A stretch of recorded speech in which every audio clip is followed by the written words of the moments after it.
Quer dizer que é um grande prazer estar aqui apresentando uma palestra desse grupo de pesquisa, de qual fiz parte no meu mestrado e doutorado, então é uma grande satisfação. Quando o Biagi me convidou para apresentar o trabalho, eu fiquei pensando no tema, deixou o tema livre, e aí a gente tem um grupo muito heterogêneo e talvez seria interessante abordar um tema que possa ser interessante para alguém fazer pesquisa. Então, eu tentei juntar a minha experiência da graduação com censuramento remoto com alguns conceitos de sustentabilidade que a gente desenvolveu tanto no mestrado quanto no doutorado. Eu propus o tema para essa apresentação de hoje, esse censuramento remoto, princípios e aplicações na sustentabilidade ambiental de regiões. Então, vamos falar um pouco do que é o censuramento remoto,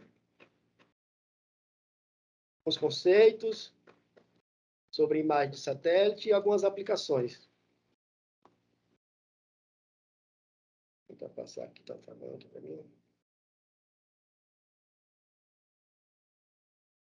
Tá? Esse é o roteiro da apresentação, censuramento remoto, qualidade das imagens, aplicações do censuramento remoto em estudos ambientais, e vou apresentar também algumas plataformas de acesso a dados de satélite sem custo. Então, como todo mundo sabe, o Brasil é um país de dimensões continentais, né? Ele possui uma costa com mais de 5.000 quilômetros. Em 2021, o desmatamento na Amazônia legal ultrapassou os 13.000 quilômetros quadrados, um aumento de 22% comparado com o ano anterior. Então, diante desse aspecto, a gente entende que a necessidade permanente de monitorar esses alvos, especialmente biomas, agricultura, necessitam de constante avaliação e monitoramento. Então, nesse sentido, a gente estuda o processamento remoto como a técnica ou ciência mais utilizada para tomar de decisão através de uma abordagem top-down. Então, o que é, de fato, esse censuramento remoto? Então, essa figura, ela ilustra bem esse conceito, para a gente entender, de fato, o que é esse sensoriamento remoto. Então, nessa figura, a gente tem aí o Sol, né, que emite a radiação na atmosfera, e na Terra tem esses alvos, reflete essa energia. Então, a gente estudou lá no diagrama de ordem de energia, parte dessa energia é absorvida pela Terra e parte é refletida. Né? Então, essa figura a gente consegue observar os alvos, a cidade, as árvores. Todos esses alvos eles refletem a radiação que é captada pelo sensor que está lá no satélite. O satélite capta essa radiação, transmite essa informação para uma estação de processamento aqui na Terra. Esses dados são processados e disponibilizados as imagens pela internet. Essa estação no Brasil, ela é em Cuiabá. Existe uma estação também em São Paulo, em Cachoeira Paulista, que faz a coleta desses dados. Então, o conceito de sensoriamento remoto. O conceito mais conhecido, a gente pode dizer que sensoriamento remoto é uma técnica de obtenção de imagem dos objetos da superfície terrestre, sem que haja um contato físico de qualquer espécie entre o sensor e o objeto. Na figura anterior, a gente viu que ela emite a radiação do Sol, essa energia ela é captada dentro de um comprimento de onda, ela faz parte desse espectro. E aqui a gente tem o comprimento de onda da luz do visível, que é possível ver a olho nu, né, as cores primárias que a gente consegue identificar, e o satélite que consegue atingir até uma frequência de onda maior, do infravermelho. Então, quando você avança mais à esquerda, você tem outras frequências de ondas, por exemplo, da rádio AM, FM, e do lado direito, as ondas ultravioleta, raio-x e raios gama. Então, cada alvo desse da Terra que refletiu essa energia eletromagnética para o satélite, ele tem uma resposta espectral diferente. A gente pode ver aqui nesse gráfico. Então, como é que é a resposta do concreto, do solo arenoso, do asfalto? Isso a gente chama de assinatura espectral. Então, como o sensoramento remoto estuda essa interação da energia eletromagnética, outros pesquisadores conceituam o sensoramento remoto como uma ciência que visa o desenvolvimento da obtenção de imagens da superfície terrestre por meio da detecção e medição quantitativa das respostas, das interações dessa radiação eletromagnética com os materiais terrestres. Então, imagens de monitoramento remoto, elas podem ser em nível orbital, quando a gente está falando de satélite, mas ela pode ser também tirada de aviões, os VANTs, os drones, mais atualmente, isso que a gente chama de aerofotogrametria. O avião passa a uma altitude, faz o registro fotográfico, e esses dados também são manipulados para gerar mapas temáticos. Aqui a gente tem alguns exemplos de plataformas que existem hoje, são os mais utilizados. Existem outros satélites que não estão nessa imagem, né? Nessa apresentação, a gente vai focar hoje só no que tem acesso livre. A gente vai falar um pouco da série Landsat, vai comentar um pouco sobre o satélite Sibers e o Sentinel, que é um satélite mais novo que não está nessa imagem também, de acesso a dados livres. Então, o Landsat é um programa da Agência Espacial Americana. Ele tem importância porque ele tem o maior acervo disponível, ele tem imagem desde 1972, e ele foi desenvolvido para atuar diretamente na pesquisa de recursos naturais. Então, aqui você tem o endereço de onde encontrar essas imagens. Veja que aqui você consegue esse acervo de imagens do Landsat no INPE, aqui no Brasil, porque tem um acordo de cooperação com a agência americana. Então, esses dados estão disponíveis gratuitamente no site do INPE também. O Sentinel-2 é um satélite da Agência Espacial Europeia. O objetivo dele era monitorar a agricultura e estudar partículas em suspensão na atmosfera terrestre. Aí aqui eu peguei, rapidinho, eu fiz uma consulta no site e baixei essa imagem, está de São Paulo. Os colegas de São Paulo aí vão se localizar aqui. Uma cena, uma passagem do dia 26/4/2022. Uma imagem bem recente, né? Sem incidência de nuvens. E você consegue baixar também nesse endereço. Uma outra programa, outra função de imagem é imagens noturnas, que é também do governo americano, que é o Programa de Satélite Meteorológico de Defesa americano, DMSP. Esses satélites, eles estão em órbita desde 1960 e têm a cobertura 2 vezes por dia. Eles identificam características ambientais, como nuvens, corpos d'água, neve, fogo, poluição no espectro visual infravermelho. E o Sibers, que é o nosso satélite brasileiro, que é administrado pelo INPE, Instituto Nacional de Pesquisas Espaciais. Aqui algumas características. Essa imagem é da cidade de Manaus. Para quem conhece aqui, é o encontro do Rio Negro com Solimões. Essa imagem desse sensor CCD. O ponto da órbita, onde você identifica a cena que você quer pelo esse ponto órbita aqui. Essa composição que foi feita pelo INPE é uma composição RGB. E a data dessa imagem é de 2004. Está no acervo do INCRA, disponível na internet também, nesse endereço, na parte de catálogo. Então, o Sibers, como é nosso programa brasileiro, a gente vai focar sobre algumas características. Esse programa é um acordo de cooperação entre o Brasil e a China, que seria satélite de recursos terrestres Brasil e China. Ficou a tradução como satélite sino-brasileiro de recurso terrestre. Então, esse acordo de cooperação começou em 1988, o governo brasileiro com o chinês, e o primeiro lançamento do satélite brasileiro foi em 1999, o Sibers 1. Em 2003 foi lançado o Sibers 2, em 2007 o Sibers 2B. O acordo foi renovado, e em 2013 foi lançado o Sibers 3 e o Sibers 4 em 2014. Aí alguém pode perguntar, mas por que foi tão próximo o 3 e o 4? Porque no Sibers 3 houve um problema no foguete de lançamento dos chineses e o satélite ficou em órbita diferente. Então tiveram que, às pressas, fazer um novo satélite em 2014 e lançar novamente. Por isso tem esses dois satélites aqui, um perto do outro. 2019 é o mais novo que foi lançado, o Sibers 4A.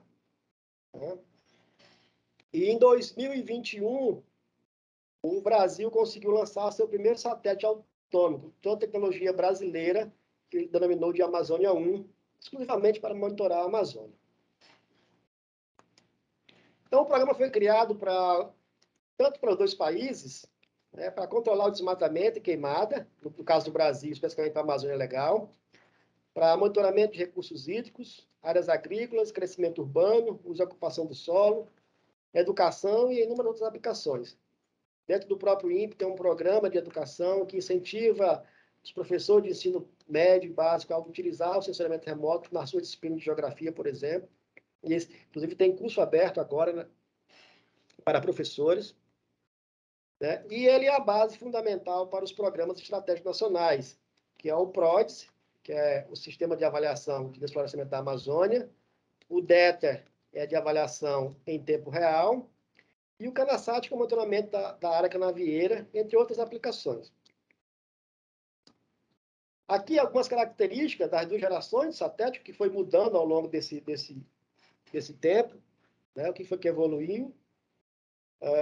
Na primeira geração do Cibers 1 e 2, o Brasil entrou com a participação apenas de 30%, 70% foi custeado pelo governo chinês, e na segunda geração essa divisão foi feita de partes iguais, 50% para cada um. Né?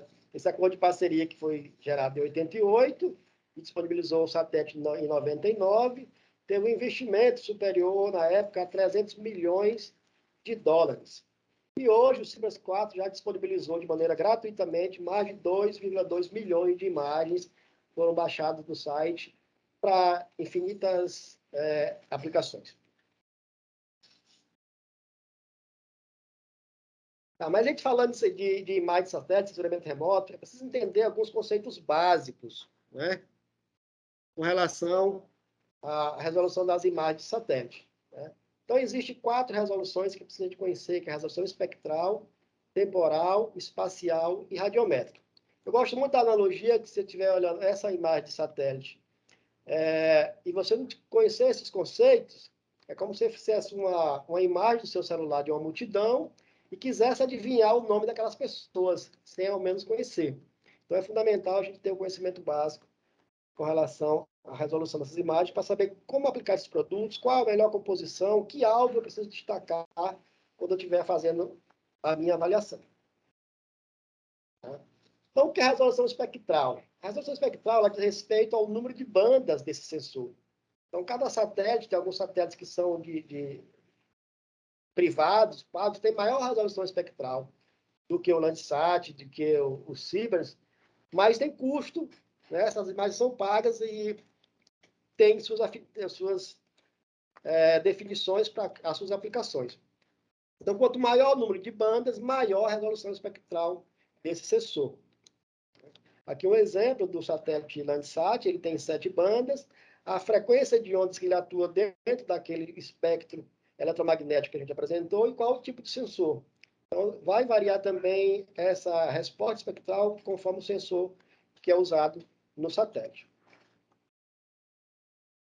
A resolução temporal, ela diz respeito à revisita. Quanto tempo o satélite leva para captar aquela imagem, a mesma imagem do mesmo ponto.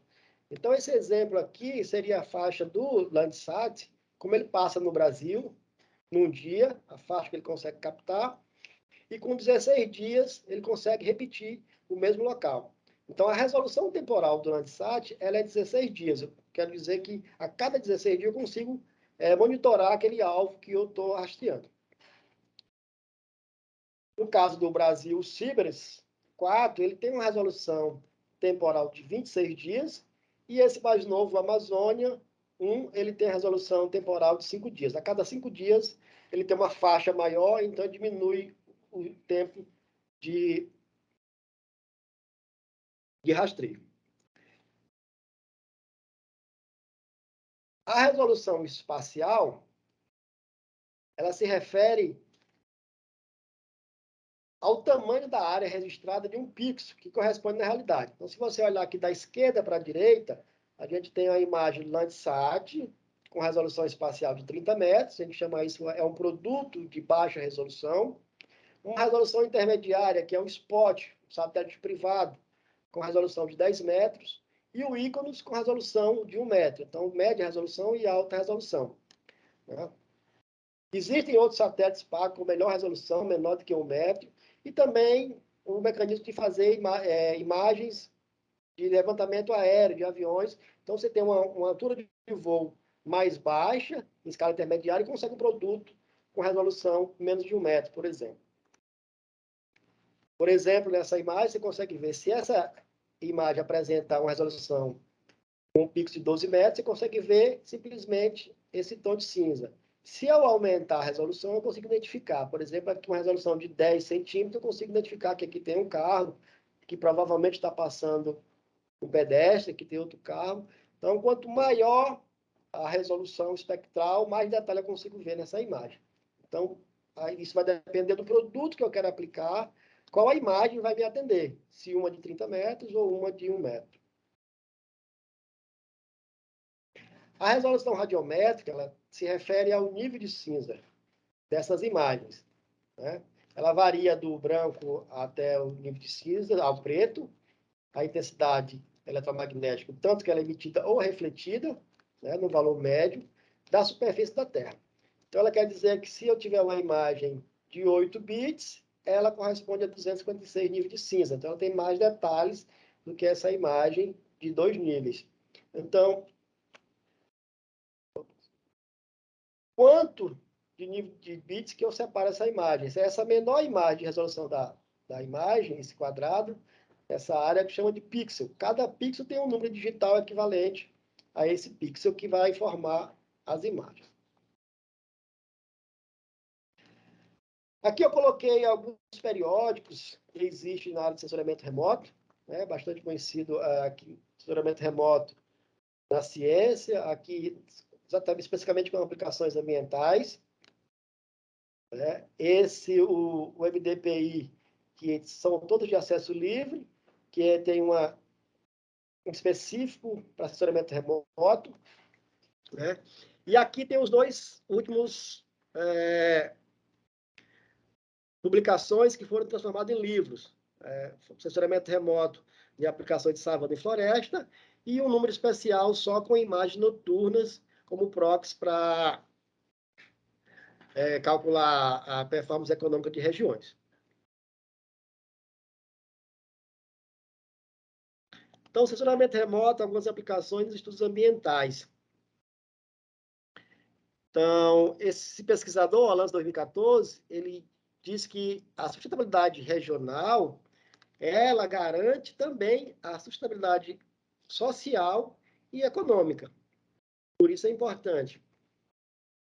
Na pesquisa do Stock 2020, ele fez uma revisão e ele encontrou que 18% dos mais de 230 indicadores usados em avaliação global fazem uso de imagem de dados de sensoriamento remoto. Yang 2021 e USO 2004 dizem que o sensoriamento remoto é importante porque a gente consegue informação rápida de grande escala. Então, a gente pode dizer que o sensoriamento remoto tem desempenhado um papel cada vez mais importante em estudos regionais de avaliação da sustentabilidade ambiental. E é importante avaliar o sensoriamento remoto, a sustentabilidade ambiental regional e suas características dinâmicas no tempo e no espaço, né? Se a gente quiser alcançar o desenvolvimento regional sustentável.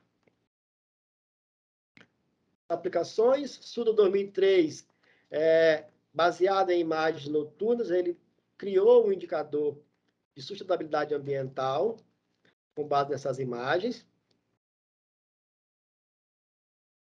Chu 2013 também criou um indicador através de sensoriamento remoto para a sustentabilidade ambiental ecológica, usando as imagens do Landsat. Esse pesquisador Schultz desenvolveu indicador de sustentabilidade de cidades inteligentes, baseado em 24 indicadores para avaliar a sustentabilidade e na construção de novos indicadores para cidades inteligentes, também usando sensoriamento remoto. Né? Na nossa passagem aí no LAPROMA, a gente propôs uma metodologia também usando imagens noturnas, né, para calcular indicador de energia, né, em 2021. E essa foi muito importante, foi a base fundamental para a metodologia da minha tese, com base nessa metodologia que a gente usou com a imagem noturna de sensoriamento remoto também. Então, embora esses meios baseados em sensoriamento remoto eles forneçam métodos eficazes para monitorar e avaliar a sustentabilidade ambiental, a gente ainda tem muitas limitações. Uma delas é o grande volume de dados. Quando se fala de imagem, de satélite, são arquivos muito grandes, muito pesados, que dificulta o pré-processamento, né? Torna difícil implementar em escala espacial e em escala de longo prazo, além de ter algum conhecimento técnico para processar esses dados. Então, são muitas informações. Como a gente fazer para extrair essas informações se eu não tenho esse conhecimento? Então, a pergunta que eu coloquei foi como obter uma grande quantidade de dados de maneira rápida e confiável. Aqui a gente vai tentar mostrar para vocês aqui como alguns exemplos. E como eu consigo extrair essas informações se eu não uso ferramentas de SIG, Sistema de Informação Geográfica, e se eu não sou um especialista em geoprocessamento? Então, como é que eu vou conseguir acessar esses dados para a minha pesquisa, do que eu estou desenvolvendo no meu projeto? Como eu consigo fazer de maneira rápida e calcular esses dados? Então, no Brasil, a gente tem algumas iniciativas bem recentes, talvez a boa parte que tem aqui conheçam já, existe isso. Dentro da plataforma do INPE, esses dados que estão compilados do satélite brasileiro, do CIBRES, do Landsat, então todo esse acervo de imagem está disponível nessa plataforma.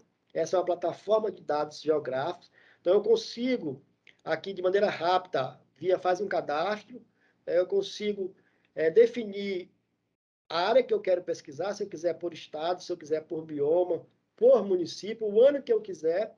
Então, eu seleciono aqui e ele gera para mim esses gráficos, todos atualizados, né, tabelas, e os arquivos estão disponíveis, todos em Excel.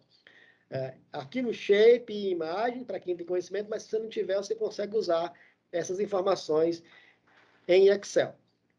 Aqui o endereço de acesso, né? Um exemplo, selecionando aqui o bioma cerrado, ele consegue me dar a estimativa por ano, cada ano, mensal, de como está ocorrendo o desmatamento da região do Cerrado no Brasil. Eu posso fazer isso por bioma, posso selecionar o meu estado, eu vou estudar uma região, um município que eu estou estudando, eu quero saber a taxa de desmatamento, eu consigo ver. Então, tem um grande acervo que foi todo compilado e colocado disponível nesse site. Aqui um outro exemplo, por estado, ele me dá o valor do estado, já o gráfico, as tabelas montadas com percentual do desmatamento em cada estado, por ano, as comparações, 2007, 2018, né, que 2021, veja que os dados estão atualizados até 2022. Uma segunda plataforma é o Map Biomas. Essa plataforma é uma rede colaborativa de ONGs, universidades e startups. Então, o grande problema do Brasil era como conciliar essas informações e fazer esse monitoramento histórico do uso e ocupação do solo no Brasil. Então, nesse Map Biomas também você consegue fazer o cadastro. É importante você fazer o cadastro, porque você consegue criar seus mapas e salvar seus mapas. Então, toda vez que você acessar a plataforma, seus mapas estão salvos. E aí você consegue também aqui acessar a informação via vários recortes. Por exemplo, eu dei um exemplo aqui do recorte, eu quero ver por estado, então selecionei aqui meu estado do Piauí, e eu estou olhando a transição do mapa de uso e ocupação do solo de 1985 até 2020. Então, ele gera para mim o mapa com toda a composição de imagens, o recorte pelo limite que eu escolhi, né, e gera os gráficos, com total desmatamento, cada categoria dessa, e a tabela também em Excel. Então, eu consigo baixar todos esses dados em Excel.